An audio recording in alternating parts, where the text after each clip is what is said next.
Why I'm done with preferred pronouns.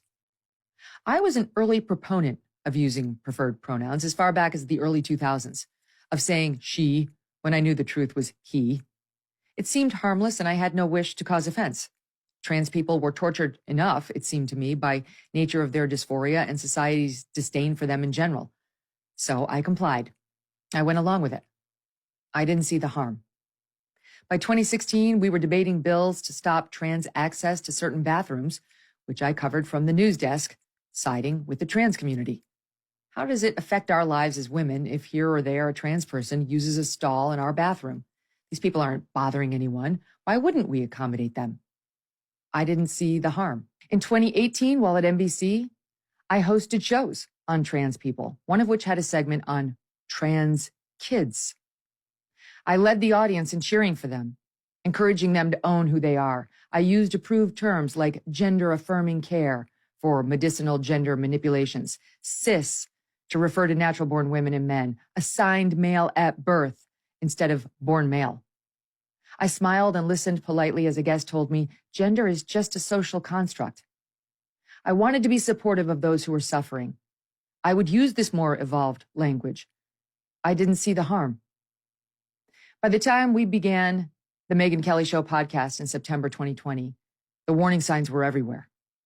Abigail Schreier had written her beautiful and immensely important book, Irreversible Damage, documenting the social contagion sweeping teenage and adolescent girls, a group that traditionally had very few members claiming gender dysphoria, but was quickly on its way to having more than any other. Teenage girls in Connecticut were losing on the track to males. Runners who had raced as boys the year before then simply declared themselves female and dominated their new competitors. I had the female runners on the show, along with a trans medical physicist who was also a former athlete, to explain the advantages to trans athletes, especially post-puberty. When I slipped and said the trans girls were biological males, this person told me that was offensive.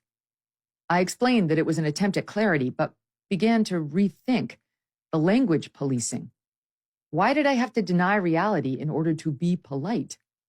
What I said was true and not offered to offend, but I wanted to be respectful. Was there any harm? The Connecticut girls sued and went on to lose their case. It's now on appeal. And girl after girl across this country soon faced the same problem. Competing against boys who claimed they were trans was dejecting and often near impossible. They were too strong, too big, too fast, too agile. From wingspan to femur length to lung capacity, heart size, and musculature, they had serious advantages, even with testosterone adjustment, which few competitions required in the first place. American schools, including our own in New York City, began pushing the idea on children that gender is as malleable as a dinner menu order. Our son and his third grade classmates were regularly asked if they were sure they were still boys. Later, this and other schools moved away from the terms boys and girls altogether. Now parents pick up their students at day's end, not their sons or daughters. Kids telling teachers they were uncomfortable in their bodies were immediately affirmed as trans, despite the fact that upwards of 90% of kids will grow out of these feelings if only they are allowed to do so. Schools work to facilitate children's transition in the classroom, complete with name and wardrobe changes, while implementing policies to keep it secret from the parents. The children had to be protected from those who loved them most. We pulled our children out, fleeing the woke ideology on gender and race that seemed closer to abuse than academics. We moved to Connecticut in 2021, and that was the year the floodgates really opened. Hardly a day went by over the next 2 years without another story in the news of the trans madness sweeping the nation. Female inmates being raped by male sex offenders who had conveniently declared themselves trans right before heading to prison. Female cyclists losing titles to grown men who declared themselves trans and absconded with the prize money. Professional psychiatric associations adopting gender-confirming care as the only acceptable option for children suffering any hint of gender confusion. A boy in a dress sexually assaulting a girl in a Virginia school bathroom while administrators covered it up. A teenage volleyball player severely injured by a trans player who spiked the ball so hard the girl suffered permanent damage.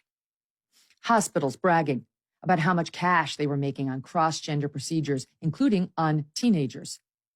Pictures online of young women's gutted forearms, where flesh was harvested to build a grotesque, phony phallus that no one would ever mistake for an actual male sex organ. High schoolers celebrating top surgery, in which their breasts were amputated before their 16th birthday, forever eliminating their ability to breastfeed. Kids pumped full of puberty blockers and then cross-sex hormones rendered sterile and incapable of ever reaching sexual climax, all while their parents and doctors maintained this was all by informed consent. One by one, we met the detransitioners, those brave enough to admit their gender changes had been a mistake. Kids who were just unhappy, anxious, or perhaps on the autism spectrum had been rushed to transition by a system that seemed more about a political agenda than about addressing the patient's mental health. These voices were promptly ignored or shamed by the very same community that had love-bombed them to begin with, earlier touting surgery, hormones, and the trans lifestyle as a kind of panacea. A população trans no mundo inteiro, 0,4 a 1%. Isso antes dessa histeria coletiva e contágio social patrocinado pelo TikTok. Essa daqui é a população de pessoas surdas no mundo. Se você considerar as pessoas que têm algum tipo de perda de audição, esse número chega a 20%. Por que então que não se fala mais sobre aumentar a inclusão ensinando linguagem de sinais nas escolas? Por que o foco é na linguagem neutra? Nunca foi sobre inclusão. É sobre poder, é sobre controle do discurso, é sobre controle da narrativa. Controle o que é dito e você vai ter sempre o microfone na mão. E se você tem o microfone na mão, você fala mais alto. E se você fala mais alto, você provavelmente também está dando as regras do jogo e pode mudar as regras do jogo da maneira como melhor lhe convém. A manipulação e a corrupção da língua precedem a corrupção do pensamento.